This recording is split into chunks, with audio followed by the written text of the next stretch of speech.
podcast. Joined as always by Clinton Boring. My name is Ryan Sakoviak. We are firmly into the month of November. There are leaves everywhere. My backyard is a mess. I am dreading having to clean it. Clinton, how are you I'm tonight? doing good, man. I miss, as we talked about last time, I kind of miss doing some leaf stuff in my backyard. So maybe next fall I'll get to do that. But the work week is almost done.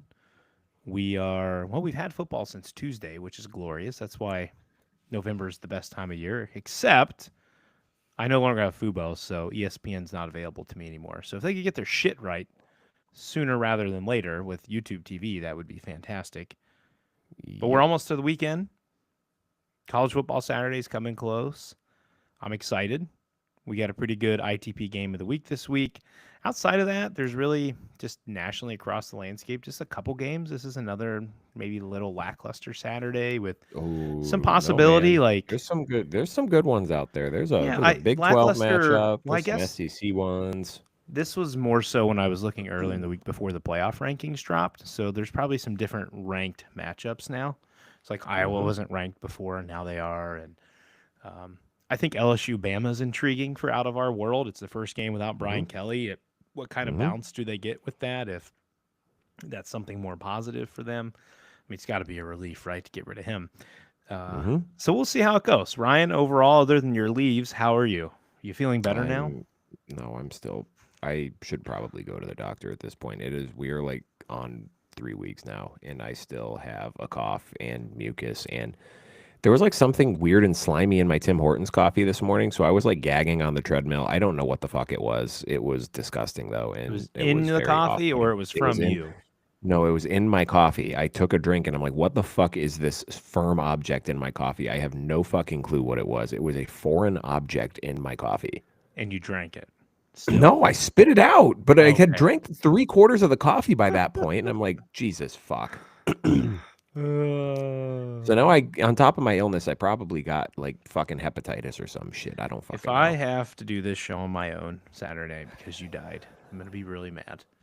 I'm going to be Would really you be more? sad first, Were you going to but be then I'm more going to be mad mad. about doing the show on your own, or are you going to be more mad about having to go to Oregon by yourself next week, No assuming the fucking kidding. planes actually leave? Listen, if the government is secretly listening in on this, can y'all get your shit together? I Here, really I'm just don't going to want talk it this. I'm going to say it into my phone right now because the NSA is always listening. Get your shit together. Yes, please. We would like to make our trip together, not have to just one of our flights get canceled and the other one go. Get your shit together. I really want to. I got all this. I got PTO taken Thursday, Friday. I got a partial day Monday taken off. I mean, I guess I just spend time with my kids, which is an added bonus, but I really want to go on this trip. I don't, it's kind of late too. I don't know how I'd get refunded for my Airbnb. Like, don't F me over, government. Get your shit together. Donald Trump, our president, figure this shit out. I don't care who you got to talk to, but get it right before I fly out of here next Thursday. Ay, ay, ay. Clinton, we do have some breaking news tonight, What is that? kind of at this point. Wisconsin coach Luke Fickell will return to coach the Badgers in 2026. Athletic director Chris McIntosh tells ESPN the move comes with significant increase in financial investment. He will be back. Didn't we talk Wisconsin will about not that be like joining. 2 weeks ago? Wasn't that the Well, so they presumptive said idea? that. I think it was implied. I don't think it was ever officially announced, but Yeah. now it has been. Pete Thamel And by tweeted it, so it has to be real. more financial incentive being that we're going to help pay for players to come here so that we don't suck. That's what it Basically, is. We're going to give you basically. more effort on our part, Luke Fickle, to help you win because we haven't done that so far. And in today's world, that's what you must do. Because when you're in Ice Age, Wisconsin, we're not going to get a ton of 4-star recruits that want to come here all the time. So now we're Yeah. going to pay them to do it. I mean, I wonder if Michigan State does the same thing. I mean, there's not been much speculation. I don't think truly that Smith is going to be fired, but maybe Michigan State needs to step more up to the plate and help back up Jonathan Smith to get more players there. You know, we talked about Shianu a few weeks ago, who essentially brought up the same idea. He's like, you're fighting with one hand behind your back, and then now all of a sudden we're in the game with some NIL to get players here. So it's hard when you're going against heavy hitters of Ohio State, Notre Dame, Georgia, Bama, Florida. the Texas schools on the whole who can just Mm-hmm. buy whatever they want. It's hard to do that. And it's probably taken some of these schools more time to figure out how to go about this. And good for Wisconsin if that's what they're doing. As we said before, you could only, as Luke Fickell, use the schedule crutch for so long. Well, now you're getting more of a financial backing to build you a team. That gives you one, I would assume, like 2 years. So figure it out or you're not going to have a job there anymore. For sure. And I think that's fair too. Like, I think a lot of the conversation coming into the season was you're not going to be able to accurately judge Wisconsin this year because of the schedule. Mm-hmm. And I mean, But next year, no, Rajiv for told sure us next year. And I next get year. like, it's just such a weird conversation to have, right? Because the specter hanging over the sport is Indiana in year 2 of their new head coach on top of the college football world. It's kind of like how Nick Saban ruined the SEC for everyone for 13 years and everyone was getting fired because they couldn't beat Nick Saban. And now everyone is firing their coaches early because they're not winning like Indiana is. I think this is a situation where patience needs to be prudent, though, especially at a program like Wisconsin where it's a good job. It's not on the level of the other jobs that are open in this coaching cycle. And unless you have a guy in mind for the next coach, do you really want to insert yourself into this? Because, like, you're basically looking at, like, you're going to need to pull a G5 head coach or an coordinator from a P4 job. And Ryan Silverfield's off the market now. It reported that he's going to go to Arkansas. So that's a guy that potentially they could have been in the market for that's not there. Like, you're not going to be getting a sitting Power 4 head coach. So, I don't know if it's a Get good Bobby move. Petrino. Yeah. Yuck. I don't know if it's a good move, but it's probably the move that I would have made, honestly, if we're being honest with each other. Yeah. In times of uncertainty, keep what you got. And if Fickle, I mean, it's not, man, get your words out, dude. It's not overly hard for Fickle to get this team to take a step in the right direction next year, given how bad this year has been. And we'll talk about maybe the bye week blues, or maybe it's the bye week good vibes for them coming in against Washington when we get to that game. But they need something positive, and maybe this is the positive light they need. I don't know if that helps them this year, but to at least kick off next year. So Well, we'll see. no, and you got to think too. You're announcing it early. That has to help with recruiting. It gives you at least a little bit of stability going into the offseason, into next year. Your recruiting class knows the head coach is going to be there. When you're starting your portal evaluations and scouting and contacts, everyone knows that the coach is going to be there. They're not sitting there worrying like, hey, I know he's there now, but are you guys going to fire him in January? So all in all, a good move. I mean, obviously his seat is going to be scorching hot to start next year. And Clinton, they start the season with Notre Dame in Lambeau Field, so it doesn't exactly get any easier to start the season. But You can get that one out of there, and then the rest of your schedule gets better. Again, quarterback consistency would be a huge help for them. Ryan, remember a time, though, in the 2010s, and maybe a little before, Wisconsin was a more premier job probably than Penn State was after Joe Paterno left. I that's know true. Franklin and Bill O'Brien helped them, but Wisconsin made a lot of Big Ten championships, and I know they were in the West, and they didn't have Ohio State, but they were there. They were there. So it wasn't too long ago that if you were to ask a Big Ten fan like myself, where would I probably have went? And I probably would have answered Wisconsin first if I was a head coach. So let's see what they can do. All right. First of all, you forgot to play the breaking news sound. Second of all, are you ready to pick some games? Let's do it.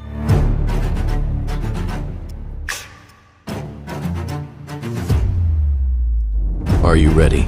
These are Inside the Pylons picks of the week.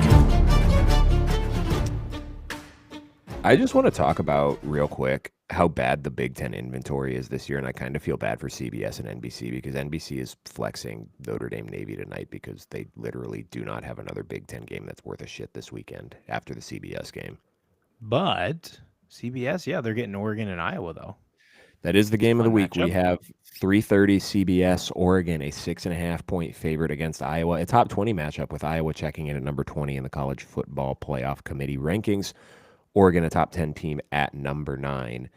Not a full-fledged playoff elimination game. I think this is a game that Oregon could lose, and they would still probably be okay if they won out. I think it would get a little dicey for them. But You need Washington and USC to stay keep winning, good. except when they play you. But it is a potential playoff keep your hopes alive game for Iowa here, who definitely with the ammunition left on their schedule, I think we can safely say, Clinton, if this team beats Oregon this weekend and finishes 10-2, I think there's a very good chance that they would be in the playoff. We've been manifesting this for 2 years, and the vision is finally starting to come through. And they still can't throw a pass. They still cannot throw a pass, but they are still winning football games. I do want to start this by talking about Oregon, though, Clinton, because we did talk a lot in the preseason about how Oregon might be one of those top 10 teams that we are overvaluing given what they lost on offense. They go out and they beat Penn State, and everything seems all well, hunky-dory, and then Penn State falls off a cliff, and now all of a sudden we're having these existential crisis questions about Oregon because, well, they needed to go to double overtime to beat a Penn State team that lost to UCLA and Northwestern before their entire season fell apart. I'm not going to sit there and be like, oh, well, then they lost to so-and-so. That's a completely different team now. But the same Penn State team that they needed to go to double overtime against lost to UCLA and Northwestern, including Northwestern at home. That's not a great look. This is an Oregon team that offensively, Clinton, in 3 of the last 4 games has not been very good. They splattered Rutgers, but everyone splatters Rutgers. They only had 17 points in regulation against Penn State. They only had 13 offensive points against Indiana and only 21 offensive points against Wisconsin. And I get the Wisconsin game was in a driving rainstorm, and they played the second half without Dante Moore because I don't know if it was a broken nose or he just got his nose bloodied up, and they're like, we don't need you to finish this game. You're not going back in. So not necessarily going to put a ton of stock into that Wisconsin effort, but it is an offense that has, I think, raises some questions about the true ceiling of this team. But the question I have for you is, with all this kind of negative talk about Oregon the last few weeks, we're seeing these playoff brackets with Oregon not in it. People seem to be poo-pooing the Ducks. Has it swung too far to the other end and we're now undervaluing Oregon? Yes.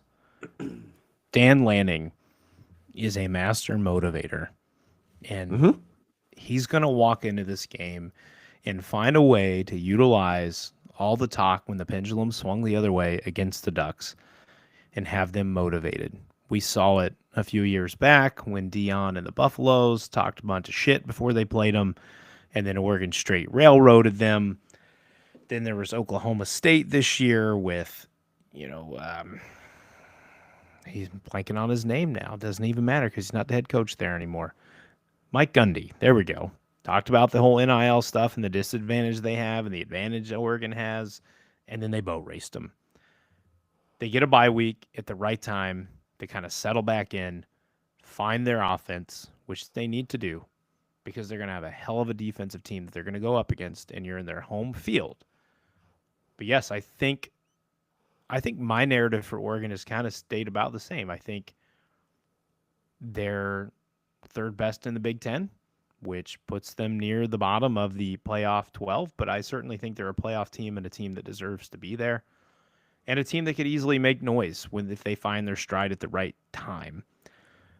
But Kinnick's tricky, and it's your first time there. These teams have only played 3 times. This is the first meeting since 1994.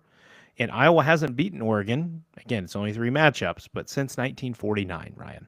So it's going to be a tall task. The Ducks are fast, elusive. But Iowa plays that old-fashioned Big Ten brand of football, which is physical. Kirk Ferentz is a master of special teams, and they force turnovers. And teams who play super physical it's been a story forever for Oregon they struggle with. So, but to answer your question before we get into our keys, yes, I think it's swung too far the other way on Oregon in the eyes of the national perspective. So what I'm kind of looking at here in this game, Clinton, you kind of mentioned it at the top. Iowa still struggles with the pass, but they are running the ball a lot better. I don't necessarily love this matchup for the Iowa offense on this game. Oregon's rush defense has been good this year. They're 21st nationally in yards per carry allowed, allowing 3.3 yards per carry. That's going to be big in this game where, again, the primary threat from that Iowa offense is going to be on the ground. Having Dante Moore back healthy and presumably without a driving rainstorm in this game will help a lot. But this is a pretty good Iowa pass D. They had Fernando Mendoza bottled up a little bit. He was only 13 of 23 when Indiana played the Hawkeyes, but he did have a couple of explosive plays, 233 yards passing, 10 yards per attempt. That's a very good game through the air. Efficiency, not so great, but if you're Iowa, you have to make sure you are limiting those explosives because Oregon certainly has guys who can turn short gains into big games if you don't get them down. Key for me in this one is, can Oregon establish the run against an Iowa defense that is top 10 nationally in both yards per game allowed and yards per carry allowed? Iowa's only allowing 2.6 yards per carry this year. This is an elite Iowa run defense. If Iowa can force that Oregon offense to be one-dimensional, particularly with them also employing a defense that is tied for 13th nationally in interceptions per game, that could be a key to victory in this one. I'm at a point with this game, Clinton. I don't know that Iowa has enough on offense alone to pull off the upset, but when you factor in everything together, offense, defense, and special teams, if you can get a big play on defense, a turnover that leads to a short field, a big special teams play, a punt return for a touchdown, a kickoff return for a touchdown, hell man, even, block punt, long punt return, long kickoff return that gives you a short field, can that be an X factor for them in this game? So when I'm looking for Oregon, you need to protect the ball. If you play mistake free, you play Iowa straight up in this one, I think you should win this game. But if you get behind the sticks, you start pressing, and you let Iowa force you into mistakes, that's how this one can get hairy, particularly with the home field advantage Iowa has. It's going to be a rabid environment. Those folks are going to be jacked up for this game because they know the stakes in this one, man. This isn't, 5-4 Iowa trying to ruin Oregon's season. This is an Iowa team that has playoff aspirations. They can see that in front of them. It's going to be a chaotic environment in this one. I'm really excited to watch this game. We got 6.5 here. I don't know that Iowa wins this game, but I will take them to cover the spread in a close game, and I would not be shocked if they win outright. Key number one for me, Iowa is going to need to be able to pass. Ryan just talked to you about how well they do running the ball. I'm not saying they need to throw the ball 30 times in a game, but I think Gronowski and company have to be able to hit some passes at key times to be able to keep the Oregon D honest. Ferentz in the past has also shown a proclivity for trick plays or surprising plays in big matchups. I think back to the Iowa fake field goal versus Ohio State on November 4th of 2017. Didn't see that one coming, and that was a beatdown that Iowa handed to the Ohio State Buckeyes. Is it some form of utilization of play action, maybe formations they haven't shown, something to where Ferentz can find a little bit of an edge offensively to spark something to get down the field on the Ducks. To go with that, and the same thing you said on a short field, can Iowa get to the red zone, Ryan? Because if they can, the Ducks' red zone defense is god-awful. They are allowing their opponents to score 100% of the time when getting to the red zone. That is 135th in the country. And on the flip side, Iowa's offense ranks 10th in the country, scoring on 94% of their red zone opportunities. So if you get in the red zone against Oregon, you score. They're not stopping you. So if Oregon allows Iowa to make some big plays on special teams or a fake or a play action or something, the Hawks are getting points. You mentioned turnovers, Ryan. Both teams sit at a +5 turnover margin for the season. I think, in agreement with you, if Oregon wants to avoid getting upset, they cannot have turnovers in this game. It's going to give Iowa life, especially with the home crowd, and it's going to create those short field scoring opportunities for them, or like the big play energy that you get from that. So those are my three keys. I don't know the weather in this game. I think Lanning's going to have the Ducks ready and ready to roar. Give me Oregon -6.5 for this game. I think overall it ends up like a 10-point game, but I like Oregon -6.5. Interesting, Clinton. Up next, let's go to Friday night, 9 o'clock on Fox. Northwestern travels out west to take on USC The Trojans a 14.5 point favorite, fresh off their big win against Nebraska last week. USC, another team coming into this weekend with playoff aspirations still in front of them. A little bit of an outside chance, but with what they have on their schedule in front of them, they're another team that, Clinton, if they go 10-2, they are going to be in a great position. However, you have a very challenging game with Northwestern. USC defensive coordinator Danton Lynn said this week that Northwestern has the best offensive line that they've seen this season. If that is the case, the Trojans are in trouble because Notre Dame's offensive line grounded them into a pulp to the tune of 300 rushing yards. Clinton, are we going to see Joseph Hyman and Caleb Komolafe combine for more than 300 yards rushing in this game? That's going to be a no, but I think they might get over 200, which could make this interesting.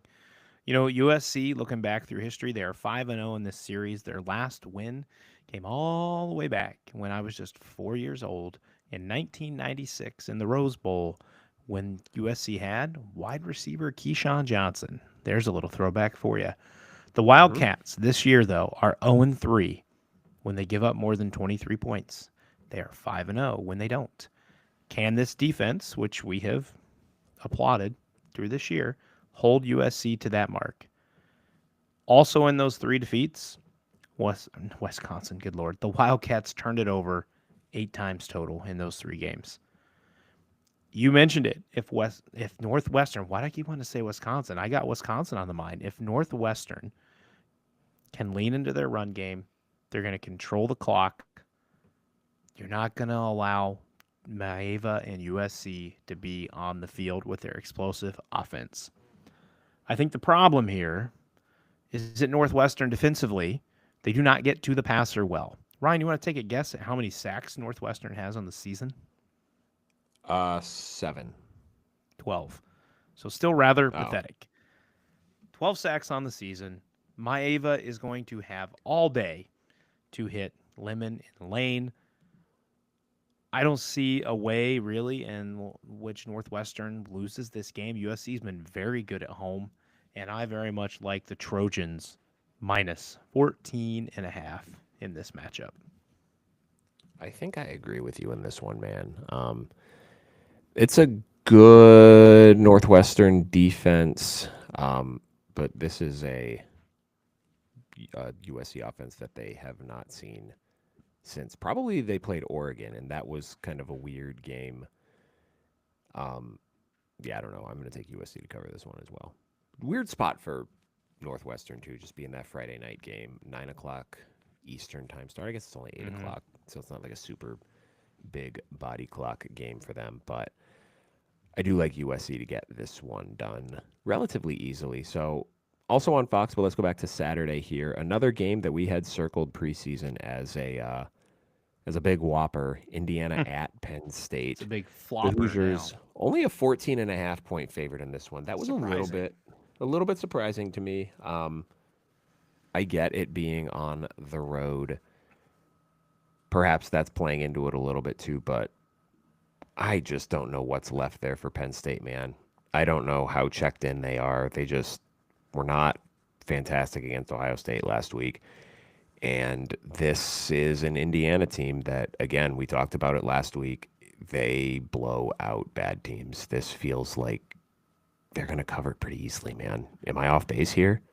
No, I didn't make it all the way through the last Ohio State game rewatch. Anytime I watch a game live, I try to rewatch it at home just so I can kind of hear the announcer's perspective. And there was a play in which the camera focused on DDS, and he just had the face or the look of a guy who's just like, I'm over this shit. And I get it. It's been a tough season, man. You're not anywhere where you want to be. These guys, not all of them, but a lot of them are going to at least try to be in the NFL Sundays. And he is certainly one that's going to be able to be there. This is Penn State's Super Bowl, man. This is their last chance to right the season. And it's not writing the season, it's salvaging something from this season that was supposed to be, that you put a bump in Indiana's path to the playoff. And if Indiana loses this game, they're still going to the playoff. It doesn't really matter. It affects them for the Big Ten race. My biggest thing here is I think Indiana's going to try their best to outdo Ohio State, Ryan, which means if they have a chance to hang 60 on Penn State, they're going to do it. The problem for Penn State winning this game is they're going to need to hold the game. You're going to have to hold Indiana to 14 points or under because Indiana has not allowed more than 15 points all season long. The one thing that I would be interested to see is if Penn State comes back to the student body left or student body right formation, and they're just getting heavy, man. Yeah, right. Run Katron Allen until he can't run anymore. And then you got to stop with the cute stuff, Andy Kotelnicki. It feels like almost every time Penn State gets something going this year, he comes out with the dumbass trick formations with Trevor Pena or Liam Clifford in the backfield for the wild Nittany Lion, and then the stuff doesn't work. Stop doing that. Run what works, feed Katron Allen, and then get Nicholas Singleton some action out of the backfield, passing the ball to him. The Penn State pass rush versus the Indiana O-line. You got to get pressure on Mendoza to get him to force some turnovers in this one, I feel like. Maryland did a really nice job, first and second drive last week, and that was it. But they did force Mendoza into a turnover, which made the game a little dicey in the first quarter. Is Knowles going to be aggressive in coverage? He decided to go one-on-one at times with Ohio State last week, and you saw how that worked. They got torched. Indiana doesn't have Smith and Tate and Ennis and Claire, but they have some pretty damn good receivers themselves. I've not seen any update as of late on Elijah Surratt's availability for this game. I don't even think you need him. Maybe he dresses as a potential chance if you absolutely direly need him in the fourth quarter, but I don't think you risk that hamstring anymore. And then Indiana, when in doubt, man, just run the damn ball. They've rushed for over 300 yards 3 times this season. I think Indiana wins this game by at least 21, and they book their trip to Indy for the Big Ten title. Yeah, I'm with you in this one here. There's no reason to have any faith in the Penn State passing attack right now. And the Indiana rush defense is once again fantastic this year. They are tied for 15th nationally in yards per carry allowed, 3.1 yards per carry, and they are 4th in yards per game allowed, only averaging 80 yards per game. So if the game plan here for Penn State is ground and pound, I don't know how much success you're going to have against the Indiana defense here. And they just don't let up, man. Like they just put the floor on the gas and they hold the floor on the accelerator until the car flies off the end of the highway at the end of the game. 14.5. It's kind of one of those lines that makes you think, but then you think about it a little bit and it's like, maybe there's people who are kind of thinking Penn State's a little bit better than they are because of the talent in the home spot. But Clinton, I'm just not going to overthink this. Lock of the week. I think Indiana beats the ever-loving piss out of them in this one. How many times I need to scroll through our document to see we've picked Indiana as lock of the week this year. I purposely did not pick them as lock of the week this week so that I could force myself to pick something different. The other thing here, we talk about how Indiana blitzes everybody. I don't think the 1 seed matters to Ohio State, Ryan. I don't necessarily think the 1 seed matters to A&M or Bama or Georgia, but I think being the number 1 team and getting the number 1 seed really matters to Indiana. I think that one next to their name makes them feel something like that they signify to the rest of the country, now you see us. Yep. Now we're number 1. Because No, I even agree. at 2, there are still people who don't think Indiana's for real, and they clearly are. This team is more talented. They have more depth this year. But I think getting that 1 next to their name, not just in the playoff rankings, but when we actually get to the playoff, means more to them than everybody else because they want to show that they're for real to everybody. And we in the Big Ten know it, but everybody else nationally.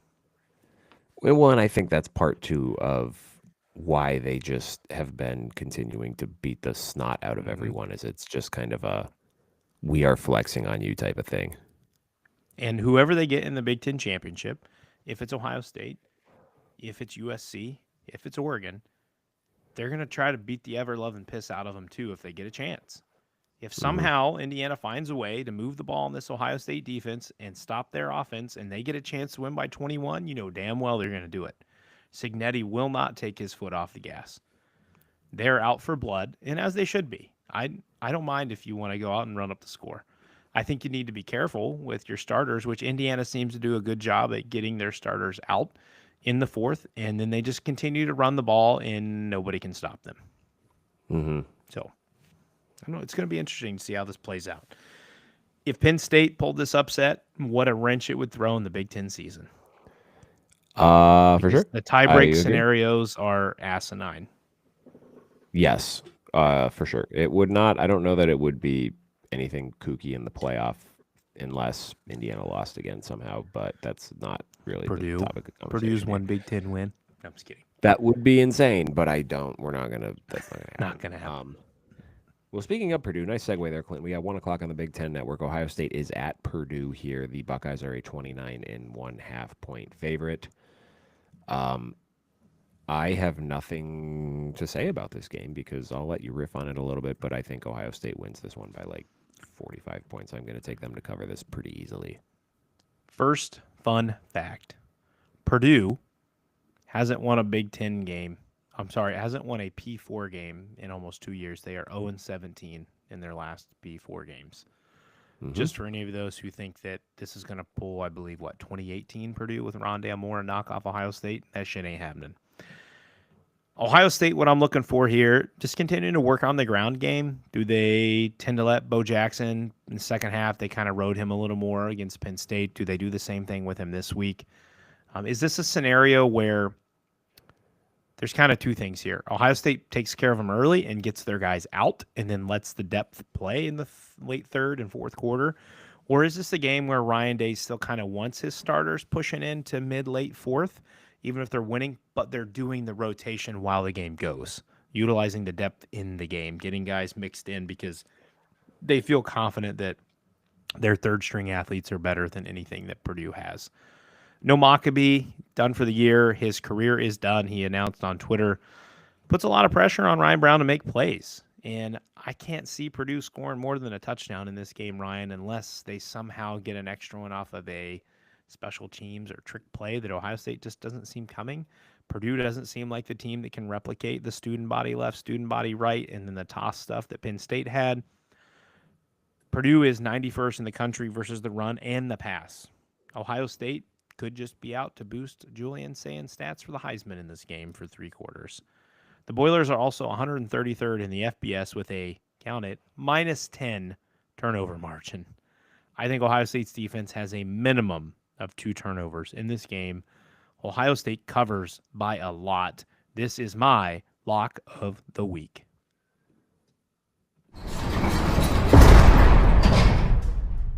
Lock of the week. 45-6. Ohio State wins. Sorry, I had to cough there. Yeah, like I said, I don't have anything to add on this one. This one's going to be a bloodbath. These next two are going to be pretty fascinating, though. I'm a little, let's say, perplexed. He's going to beat Notre Dame. No, I'm just kidding. There you go. Maryland at Rutgers in this one. Clinton 2:30 on Fox Sports 1. Rutgers is a 1.5 point favorite in this one. That is a little curious to me because yes, I get it's a home game for them. I get that they've got a really good offense, but Maryland's defense is pretty good. Maryland can move the ball through the air. They can't run the ball, and maybe that's kind of the elixir in this one because Rutgers' run defense is god-awful, and they cannot stop a running quarterback to save their life, and that's not really Malik Washington's game, so maybe that's the thought process in this one, man, but I'm just kind of surprised that Rutgers is favored in this game. Yeah, when I saw the initial line, I mean, it's a -1.5, so that initially results in a pick'em, but the fact that Rutgers was the one who got the advantage here, this is kind of a bowl game elimination game, Ryan. I know we don't. It is definitely Rutgers making one, but Rutgers technically could. Rutgers does need to win this game, or it's over. Mm-hmm. The Terps finish with Illinois, Michigan, and Michigan State after this game, so they could sneak something in there. And Rutgers gets Ohio State and then Penn State after this, so most likely not winning either one of them. I look at this as Rutgers pass-O versus the Maryland pass-D. Rutgers is 4-0, Ryan, when they hit 65% or more of their passes. And guess what? They're 0-5 when they don't. And look at this. Maryland is 4-1 when they allow teams to hit fewer than 65% of their passes. There we go. I think Rutgers potentially could just sell out against the pass in this game. Maryland doesn't have a run game. They've only hit 4 yards per carry once this season, and 5 of their 7 rushing touchdowns, Ryan, have came against Towson and Nebraska. One caveat, the Rutgers run D is 117th in the country and versus the run, which is 184.4 yards per game. So maybe Maryland takes advantage of this and finds the running game here. Mm-hmm.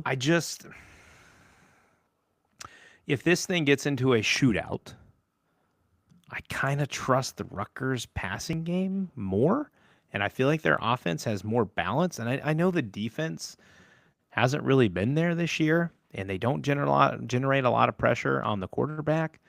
But the passing O and how explosive it can be for Rutgers, Ethan Kaliak-Manis's veteran poise, and Rutgers being at home, give me the Scarlet Knights -1.5 for their second Big Ten win of the season. Honestly, I get that. I get it. I'm just think that Maryland is the better team here. I'm going to trust their offense or their defense a little bit more to get the job done here. I'm sure I'm probably going to eat those words. I bet Greg Schiano's going to pull some weird ass witchcraft to get Rutgers to a bowl game. I just looked this up. Hold on one second. Because they have 3 games left because they're 4-5 for the year. So they need to win this game or they cannot make a bowl game. Their last 2 games, Clinton, are Ohio State. They're not winning that one. And Penn State, they could feasibly win that one. So a lot on the line for Rutgers in this one. This is not as much of a must-win for Maryland. They do have 4 games left. They only need to win 2 of them. But after this, they're at Illinois. They host Michigan, and then they have Michigan State. They should win at least Michigan State, but certainly would behoove them to win this game to feel comfortable about that. Here's another piece. And we talk about this a lot of times after teams play like Ohio State, Bama, Georgia. Maryland just got buzzsawed by Indiana last week. Physically got the snot beat out of them by Indiana running over 300 yards. How much does that affect the next week when you take that physical of a beating from a team against Rutgers this week? Does it have a factor? Does it not? We will find out on Saturday. Yep, for sure. And then the other one we have here that is a little off the, well, let's say it's not really off the rank path because Washington is also a team that finds themselves in playoff contention here. Mm-hmm. They are at Wisconsin, 4:30 on the Big Ten Network. Washington an 11.5-point favorite in this one. This feels like one of those something's got to give instances, Clinton. Wisconsin is not very good, but Washington also stinks on the road. And 11.5 points is a lot of points for a team that is not very good on the road, but is Wisconsin's just overall ineptitude make that not really matter at all. Yep. You know, Washington gets relatively 3 layups in their lead up to Oregon, which is going to give them a huge shot at the playoff. Can the Badgers build on a touchdown that they scored against Oregon after being shut out for 2 straight games? Over the last 4 games, Ryan, Wisconsin's connecting on about 38% of their throws, and they have 1 rushing touchdown since week 2 against Middle Tennessee. You mentioned it. Fish and the Huskies are poo-poo on the road. Can they put together 4 quarters of good football against Wisconsin? They stunk against Michigan this year, and it took them 3 quarters to get something going against Maryland. Wisconsin plays good defense, man, and they're pretty good against the run. They're 25th in the country, allowing only 110.8 yards per game. We've said this before. It feels like Washington's best part of their run game this year is when Damon Williams uses his legs, not necessarily Jonah Coleman when we play in the Big Ten. The problem for Wisconsin, I just don't see them being able to contain the explosive plays the way that Michigan did a few weeks ago and that Ohio State did in early September against Washington. I expect another big game for Damon Williams Jr. here. I typed it in as Damon Willers Jr., so Damon Williams Jr. Do keep an eye on a third down in this, guys. Washington is 123rd in the country in defensive third down percentage, and they allow their opponents to complete 46% of their third downs. So if Wisconsin can muster something at home and stay in third and shorts, they're a fairly safe bet to get these third downs converted. But I just think Washington's too explosive. I like the Huskies minus an 11.5 in this game, probably sitting something like a 31-13 type game. Yeah, I'm with you on that one. I think Wisconsin's run defense has been pretty good this year. Not like fantastic by any stretch of the imagination. They're more upper half of FBS with 3.7 yards per carry allowed, and they're allowing 110 rush yards per game against, which is actually 24th in the nation. That's not bad. The issue is their pass defense sucks. 230 yards per game is 86th. Hold on. Clinton, we're going to check the weather in Madison, Wisconsin, because I think it's going to be pretty crappy in Ann Arbor this weekend, so I'm curious what it's going to be in Madison. I need to get better about checking the weather in these before I make these picks. Especially if you bet. Yeah, I don't bet anymore. I've been getting absolutely destroyed the last couple of weeks. So I'm taking a hiatus. I'm losing too much money. So in Madison, well, look at the 10-day. The Weather Channel. Do you ever go on the Weather Channel website? I don't even want to start with all their bullshit ads. It's so bad. It is mucks so up bad. The entire page. It disgusts me. I can't see a goddamn thing here. It's all advertisements. Yep. It's annoing, man. It is. And God forbid I try to pull up the 10-day here, and it won't even let me pull it up because now I have a Honda Pilot ad. Google wants to log in. Saturday we have PM light rain, so probably not a huge weather factor in this one. No. I'm taking Washington too, man. I just don't think Wisconsin's any good. Yep, I agree. We agree. We agree. Next, we got two more games here. We have 7:30 on NBC. NBC. Head to South Bend to take on the Notre Dame Fighting Irish. Notre Dame is a 25.5-point favorite in this game, which, Clinton, is a lot of points for a team that just likes to control the clock. I think this is like my battered childhood Notre Dame syndrome, where I just see this Navy game and I think of them playing Charlie Weiss and early Brian Kelly teams, and they just milk the clock, and Notre Dame gets 7 possessions, and it's like, well, then you got to be perfect if you're going to cover a spread like this. Navy didn't really do that last year because they could not stop turning the ball over, and it wasn't anything that Notre Dame did. I don't remember the exact number, but Notre Dame only had like 4 havoc plays on defense in this game last year, which is a sack, tackle for a loss, forced fumble, or interception. Yet Notre Dame forced 5 turnovers because there were 4 instances where Navy just dropped the ball and Notre Dame recovered a fumble. There was no forced fumble. It was just an unforced giveaway. There's no doubt about it that Navy is good. Their offense is much more advanced than it has been in the past. They incorporate the pass well. I don't know if they're quite as good throwing or quite as efficient throwing as they were last year. The issue for Navy is they just don't have the athletes to compete in a game like this. And regardless of how good Navy is, good Notre Dame teams just beat the shit out of them. And we saw that a little bit last week when Navy played North Texas. They let Caleb Hawkins run for 197 yards, the freshman. That is a career high for him of nearly 60 yards. So if Caleb Hawkins in North Texas is doing that to Navy, what is the Notre Dame offensive line, Jeremiah Love, Jadarian Price, the Notre Dame passing attack going to do with this defense? My one concern with Notre Dame is I cannot get that 21-play, 74-yard, 11-minute and 20 seconds drive that they gave up to Boston College out of my head. If Navy gets 1 or 2 of those in this game, you lose 3 possessions, and that's not great because you have to be efficient, and Notre Dame has not really been efficient offensively their last 2 games.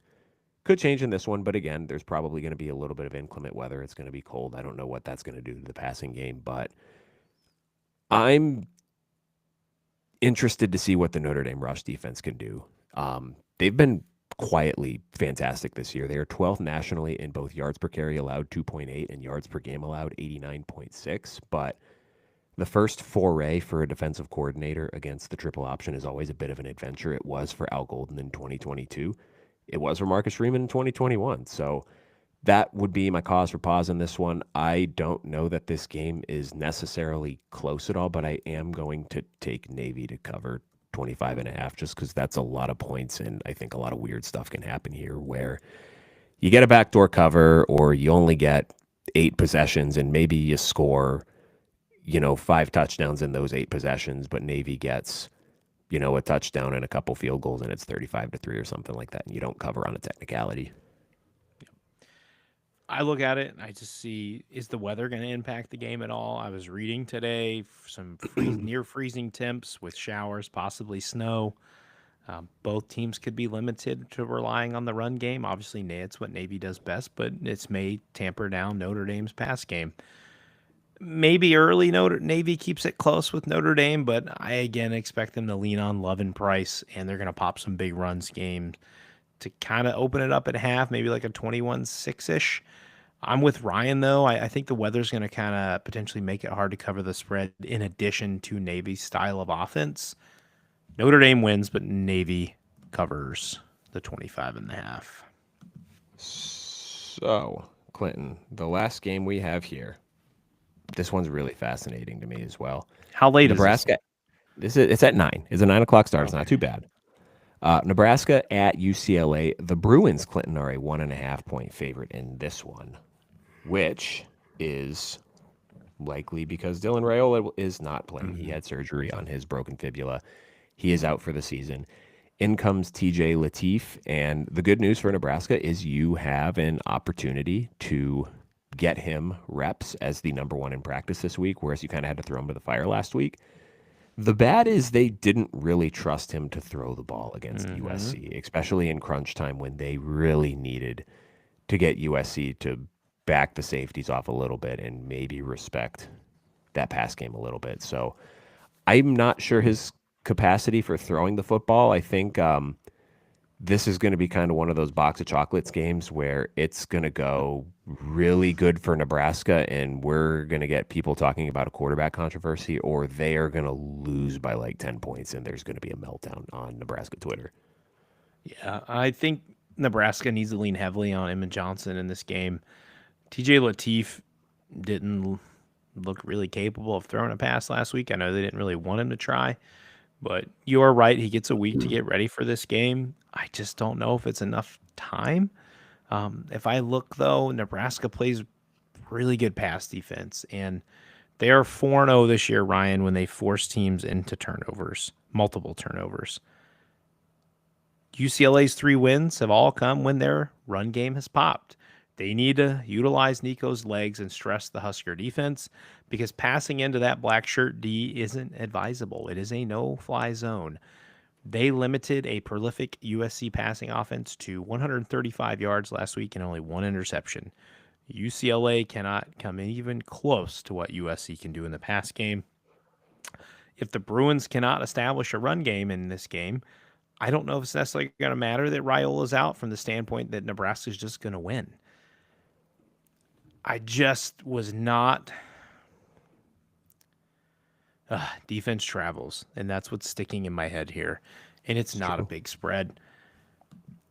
I think Nebraska somehow figures this out, and give me the Huskers. I'm going to regret this, but give me Nebraska. Because I've been back and forth all day, and I was just about to go to UCLA, and there's just something in my head that where even if they use Nico's legs, Nico's going to throw like 2 picks in this game, and it's going to set Nebraska up, and I think Emmett Johnson's going to go for over 200 yards on the ground. Yeah, man, I think I'm going to roll with you on this one. I just see this as a coin flip game. I mean, it really depends on what you think, how much faith you have in TJ Lateef. If he is serviceable, he doesn't have to be fantastic through the air. If they can incorporate his legs just enough to open up some passing lanes, I think that could be enough in this one. And I mean, I think ultimately what you have to look at in this one is that Nebraska pass defense is still really freaking good. They had the USC offense just bottled up all kinds of ways throwing last week. I mean, what did Jaden Maia have 9 completions in the game?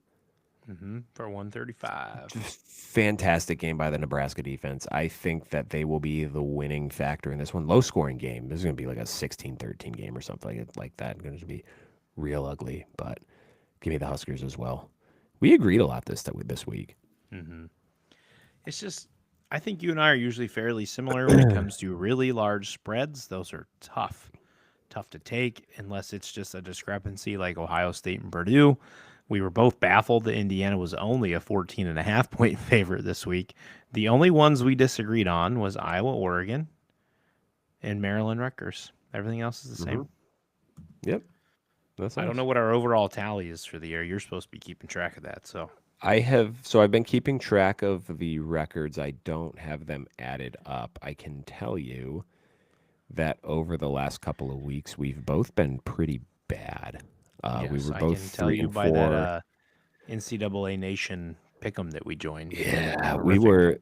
we were 3 and 4 last week. The week before, you were 4 and 3. I was 3 and 4. We were both 3 and 6 the week before. Week before, you were 4 and 6. I was 5 and 5. The week before, you were 3 and 5. I was 5 and 3. Yeah, Bad. we're probably pretty close overall. Maybe I'll yeah. add that up tonight and see where we're at, or I'll just maybe it'll be a surprise. We'll figure it out at the end of the season. Fine by me. Could be fun. That is it for tonight for us. We will be live with you guys Saturday night after the games. Probably, I don't think we need to wait until, we're not waiting until after the Nebraska UCLA game. No. Probably after the Notre Dame game ends. That game will be over in 2 hours because it's just going to be running the ball run forever fest. and ever. Make sure you get your battle bets in, folks, if you guys have not already joined. If you haven't joined, get over to our Twitter page. We have the direct link, battle bets, I believe, /ITPCFB, right? And you can join us there. Come face off with us. I need to get my bets in for the week. I've been slow and haven't done that yet. So get them in there. Come compete with us. Have fun and help these guys grow their betting app. Appreciate y'all. That is all. Everyone, thanks for joining us tonight. We'll be back with you guys Saturday night. Enjoy the games. See you on the other side.